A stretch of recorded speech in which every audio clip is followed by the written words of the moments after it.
Bonjour à toutes et à tous, mon nom est François Parlant et aujourd'hui je réponds à la question de Lucia qui a créé un tableau de bord et qui me demande si j'ai des astuces à lui donner pour imprimer correctement son travail en PDF si c'est possible. C'est parti!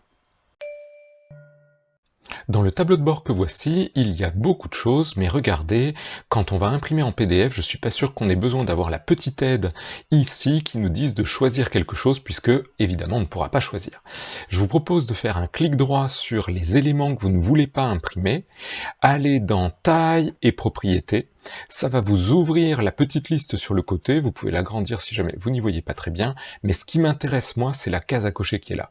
Pour l'instant, ça dit qu'il faudra imprimer cet objet. Ben écoutez, ici, on n'en a pas besoin pour celui-là.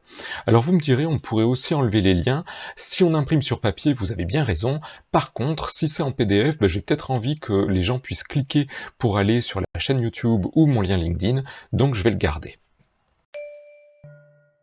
Dans Excel, il existe plein d'options pour l'impression, il en existe plein notamment dans Mise en page. Je vous avoue que j'ai pas envie de rentrer trop dans le détail, nous allons aller vite à l'essentiel. Nous allons donc cliquer sur Fichier, et dans Fichier, nous allons cliquer sur Imprimer. Nous avons de rassembler ici un grand nombre d'éléments que nous allons pouvoir modifier, je pense qu'on peut commencer par là. C'est parti! Pour essayer d'afficher correctement le tableau de bord, je pense qu'il faut changer l'orientation de la page. La page ici est verticale, c'est ce qu'on appelle un portrait, il faudrait la mettre dans l'autre sens. Je vais donc aller dans la liste déroulante et je vais le mettre plutôt en paysage pour gagner un petit peu plus de place.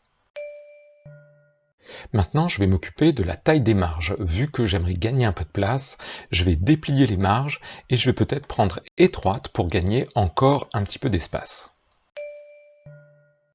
Maintenant, essayons d'avoir la totalité du tableau de bord sur notre page. Il y a un endroit où on peut choisir de mettre à l'échelle, et ici, écoutez, je vais essayer d'ajuster à une page déjà pour voir le résultat.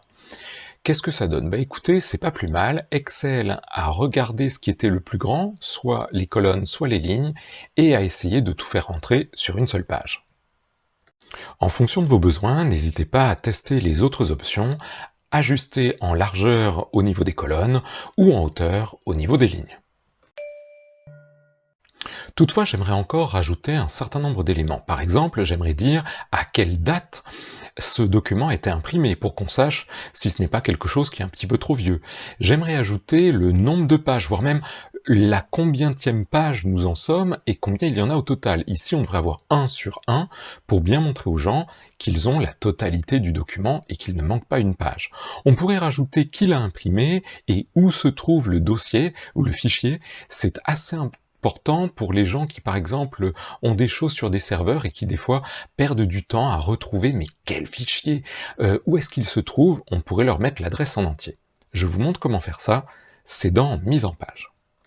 Je clique donc sur Mise en page et la petite fenêtre s'ouvre en me disant ce que je peux changer ici. J'aimerais aller dans En-tête et Pied de page, et ici vous voyez qu'on a En-tête personnalisé, Pied de page personnalisé. Commençons par le haut, je clique sur En-tête.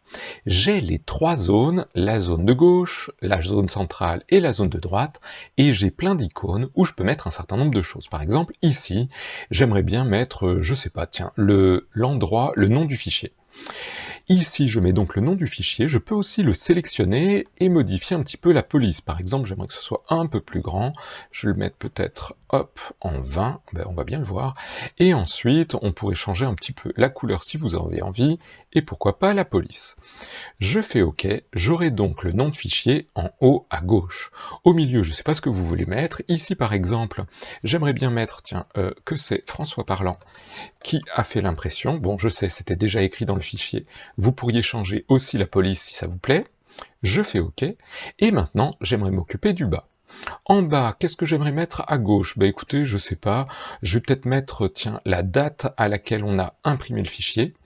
Et sur la partie de droite, je vais dire la page où nous en sommes, et puis je vais mettre un petit slash à la main, et je vais mettre sur le nombre total de pages. Là encore, si vous avez envie, vous pourriez augmenter la police un petit peu, hop, et changer la couleur, la police, bon bref, vous faites ce que vous avez envie de faire, j'ai pas le temps de passer trop de temps là-dessus. Vous faites OK, et maintenant, vous allez voir que vous aurez en haut le nom du fichier, la personne, ça c'est moi qui l'ai tapé à la main, mon nom, le nombre de pages où on en est sur le nombre total de pages dans l'impression, et la date est indiquée en bas à gauche.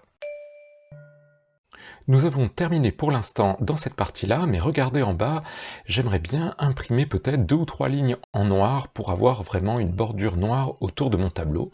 Revenons dans notre fichier. Pour l'instant, Excel n'imprime que la zone où j'ai fait des changements. Ici, les changements s'arrêtent au cadre un petit peu violet que j'ai mis là. Si j'avais envie d'imprimer un petit peu plus que ça, ben, je pourrais faire une petite sélection. On va dézoomer pour voir un peu la sélection. Et je pourrais aller dans Mise en page, et je pourrais ici aller dans Définir la zone d'impression. Cela voudrait dire que, désormais, Excel va prendre tout ça pour son impression. Vous voulez revoir à quoi ça ressemble? Je vous montre. Maintenant, lorsque je fais mon impression, j'aurai un petit peu plus de place puisque c'est toute la zone que j'ai définie qui va être imprimée. Et bien voilà, j'espère qu'avec ces conseils, vous pourrez faire comme Lucia et imprimer un très beau tableau de bord. Bonne continuation, à bientôt, au revoir.